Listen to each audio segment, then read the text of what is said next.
राज्य शासन द्वारा निर्णय लिया गया है कि कोरोना संक्रमण को दृष्टिगत रखते हुए सभी स्कूल आगामी आदेश तक बंद रहेंगे। कक्षा 10वीं और 12वीं की बोर्ड परीक्षाओं को छोड़कर अन्य सभी कक्षाओं में परीक्षा नहीं ली जाएगी और सभी विद्यार्थियों को जनरल प्रमोशन दिया जाएगा। कक्षा 10वीं और 12वीं की परीक्षाएं छत्तीसगढ़ माध्यमिक शिक्षा मंडल पूर्व घोषित कार्यक्रम के अनुसार ऑफलाइन मोड में ली जाएगी। इन परीक्षाओं में कोरोना संक्रमण से बचाव के सभी उपाय केंद्र सरकार और राज्य सरकार द्वारा समय समय पर जारी किए गए निर्देशों के अनुसार किए जाएंगे। यह आदेश राज्य सरकार, केंद्र सरकार और निजी सभी स्कूलों पर लागू होगा। स्कूल शिक्षा विभाग द्वारा आज देर शाम इस आशय का आदेश महानदी भवन से जारी कर दिया गया है। Bureau report, Raipur.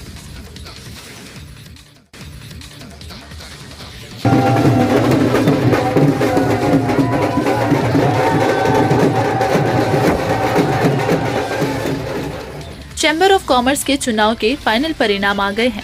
रात तकरीबन 2:30 में आए परिणाम में जय व्यापार पैनल के अध्यक्ष प्रत्याशी अमर परवानी ने व्यापारी एकता पैनल के योगेश अग्रवाल को हराया है। अमर परवानी ने चुनाव में 2258 वोटों से जीत दर्ज की। जानकारी के मुताबिक जय व्यापार पैनल के प्रदेश महामंत्री प्रत्याशी अजय भसीन और प्रदेश कोषाध्यक्ष के प्रत्याशी उत्तम गोलछा चुनाव जीत गए हैं। महामंत्री प्रत्याशी अजय भसीन ने 1982 वोटों से जीत दर्ज की है। वहीं उत्तम गोलछा ने निकेश बर्डिया को 1547 वोटों से चुनाव हराया। सभी 16 पदों में जय व्यापार पैनल का कब्जा हो गया है। पहले मुकाबला कांटे का लग रहा था, लेकिन यह चुनाव जय व्यापार पैनल के फेवर में गया। जय व्यापार पैनल के कार्यकर्ताओं ने चुनाव जीतने जी तोड़ मेहनत की थी, जिसका परिणाम आ गया है। Bureau report, Raipur.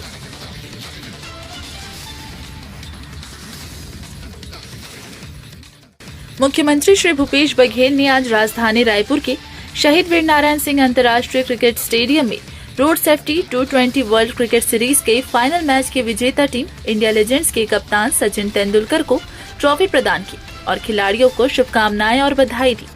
सड़क सुरक्षा के प्रति जागरूकता को लेकर इस सीरीज का आयोजन किया गया, जिसमें 6 देशों के लीजेंड्स टीमों ने हिस्सा लिया।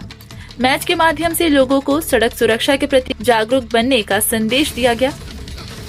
इस पूरी सीरीज के दौरान खिलाड़ियों ने अपने रोमांचक खेल का प्रदर्शन कर दर्शकों का भरपूर मनोरंजन किया। दर्शकों को छत्तीसगढ़ के क्रिकेट स्टेडियम में विभिन्न देशों के लीजेंड्स खिलाड़ियों का खेल कौशल देखने का मौका मिला। मुख्यमंत्री श्री भूपेश बघेल ने इस पहले स्टेडियम में दर्शकों के साथ मैच का आनंद लिया। सीरीज का फाइनल मैच इंडिया लीजेंड्स और श्रीलंका लीजेंड्स के बीच खेला गया।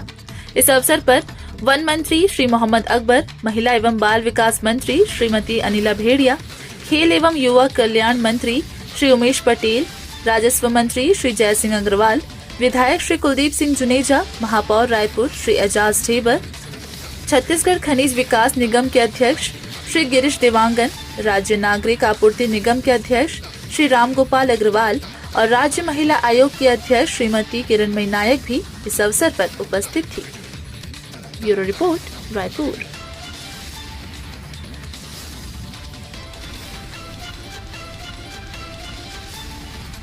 छत्तीसगढ़ सरकार की महत्वाकांक्षी गोधन न्याय योजना को पर्यावरण संरक्षण और सतत विकास में उत्कृष्ट योगदान के लिए स्कॉच गोल्ड अवार्ड से सम्मानित किया गया। मुख्यमंत्री भूपेश बघेल ने इस शानदार उपलब्धि के लिए प्रदेशवासियों और राज्य शासन के कृषि विकास और जैव प्रौद्योगिक विभाग के अधिकारियों और कर्मचारियों को बधाई और शुभकामनाएं दी है। स्कॉच ग्रुप द्वारा छत्तीसगढ़ की गोधन न्याय योजना को 20 मार्च को नई दिल्ली में यह अवार्ड प्रदान किया गया। उल्लेखनीय है कि मुख्यमंत्री भूपेश बघेल की पहल पर हरेली पर्व पर 20 जुलाई से गोधन न्याय योजना प्रारंभ की गई है। इस योजना में पशुपालकों और ग्रामीणों से 2 रुपए प्रति किलो की दर पर गोबर खरीदी की जा रही है। खरीदे गए गोबर से गौठानों में महिला स्व सहायता समूहों द्वारा वर्मी कंपोस्ट बनाया जा रहा है। योजना के प्रारंभ से अब तक खरीदे गए गोबर के एवज में पशुपालकों और ग्रामीणों को 28 करोड़ रुपए का भुगतान किया जा चुका है। Bureau report, Raipur.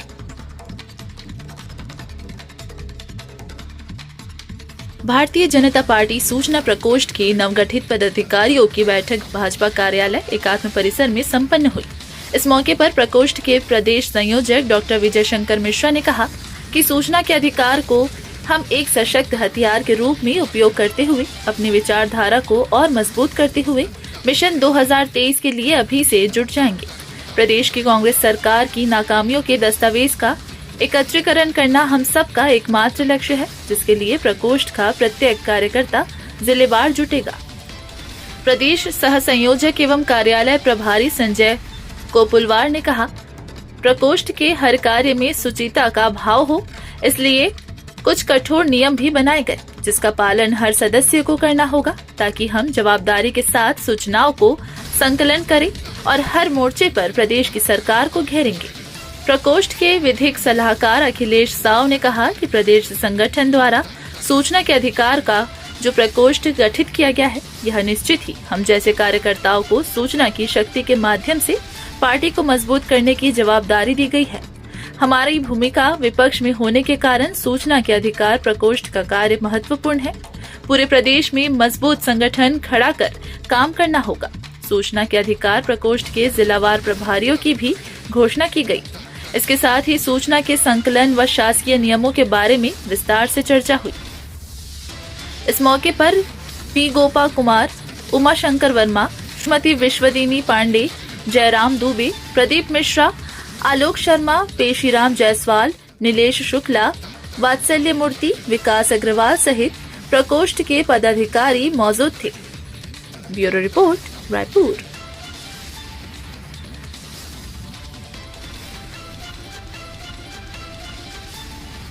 रविशंकर में हुई मंत्रिमंडल की बैठक में पंडित रविशंकर विश्वविद्यालय सहित सभी स्कूल और टेक्निकल विश्वविद्यालय सहित सभी स्कूल कॉलेजों को बंद करने का आदेश जारी हुआ है। पंडित रविशंकर विश्वविद्यालय की सभी परीक्षाएं स्थगित कर दी गई हैं। आगामी आदेश तक के लिए परीक्षाएं स्थगित कर दी गई हैं। पंडित रविशंकर विश्वविद्यालय में 19 मार्च से सेमेस्टर परीक्षाएं शुरू की गई थी। कुल सचिव गिरीशकांत पांडे ने आदेश जारी किया है। बढ़ते कोरोना संक्रमण को देखते हुए ये फैसला लिया गया है। वहीं कोरोना के बढ़ते प्रसार के कारण सभी इंजीनियरिंग, पॉलिटेक्निक, ITI और कौशल विकास प्रशिक्षण संस्थानों को तत्काल प्रभाव से बंद करने का आदेश शासन ने जारी किया है।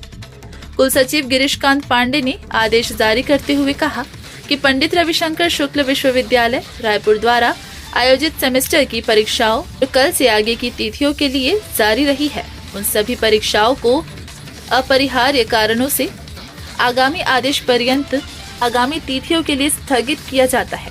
सभी परीक्षा केंद्र में प्रश्न पत्रों के बंडल को ओपन नहीं करेंगे तथा सुरक्षित रखेंगे। Bureau report, Raipur.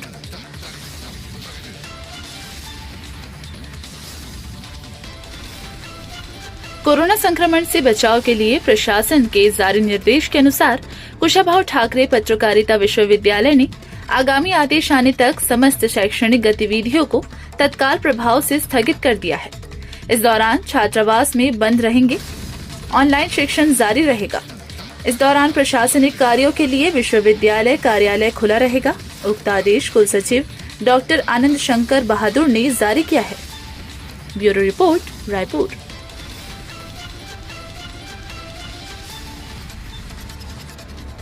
महासमुंद जिले के विकासखंड सरायपाली शहर की गोद में एक दिन के लिए खूबसूरत गांव बसेगा। हर तरफ हाथ की कारीगरी आपका मन मोह लेगी। हम बात कर रहे हैं सरायपाली जनपद परिसर में लगने वाले सरस मेला सह बिहान सम्मेलन की।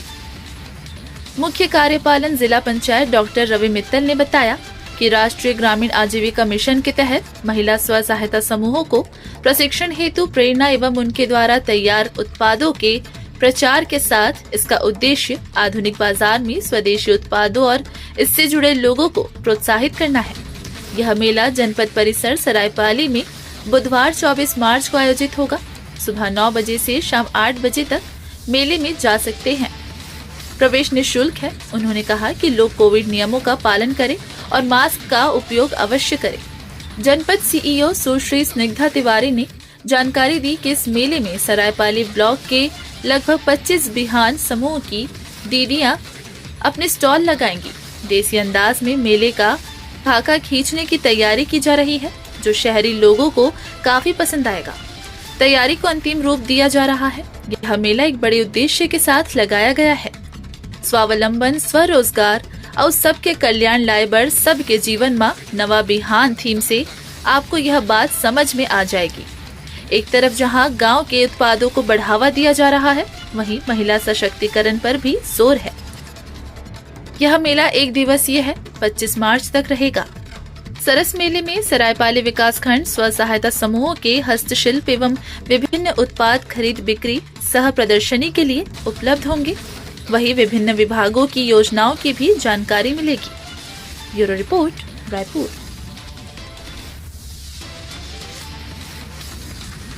नकली नोटों का कारोबार तेजी से उभरने लगा है। पुलिस कई इलाकों से नकली नोट के साथ आरोपियों को गिरफ्तार कर रही है। प्रदेश के अलग अलग इलाकों से नकली नोट बरामद किए जा रहे हैं। हाल ही में छुरा पुलिस ने नोट के साथ 3 आरोपियों को गिरफ्तार किया है। आरोपी नकली नोटों को छुरा बाजार में खपाने की फिराक में थे, लेकिन आरोपी अपने मंसूबों में कामयाब नहीं हो सके। उससे पहले ही पुलिस ने तीनों आरोपियों को धर दबोचा। तीनों आरोपी गरियाबंद जिले के ही रहने वाले हैं। Bureau report, Raipur.